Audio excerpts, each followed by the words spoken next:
शहर की ताजा तरीन खबरों के लिए सब्सक्राइब कीजिए EW नेटवर्क और बेल आइकॉन दबाना ना भूलिए।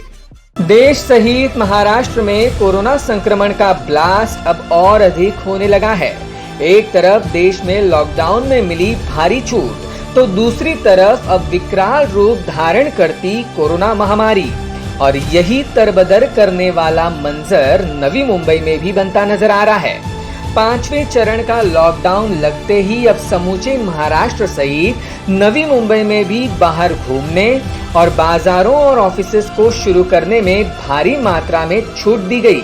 मगर क्या इस छूट का ही यह नतीजा है कि पिछले 24 घंटों में ऐसे कोरोना संक्रमण के आंकड़े सामने आए जो अब तक न देखे थे और ना ही सुने थे।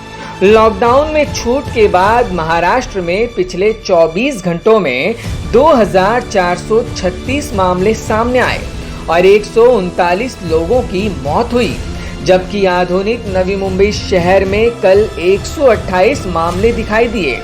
और इन आंकड़ों ने नवी मुंबई को अब आगाह कर दिया है।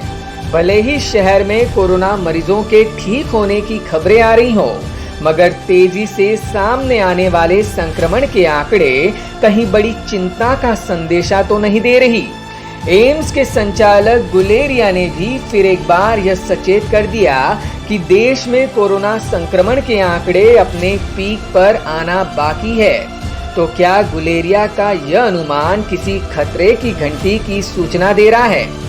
राज्य सरकार की रिवाइज गाइडलाइन के तहत नवी मुंबई में भी अब से बाजारों को ऑड इवन तत्व पर शुरू करने, गाड़ियों की आवाजाही शुरू में भारी छूट दी गई।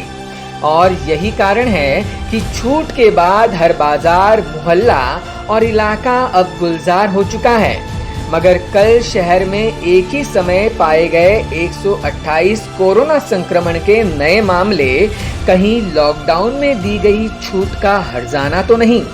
जब दुनिया के कई देशों में कोरोना का ग्राफ कम हुआ, तब वहां लॉकडाउन में छूट देने का निर्णय हुआ और भारत सहित नवी मुंबई में मात्र सब कुछ उल्टा।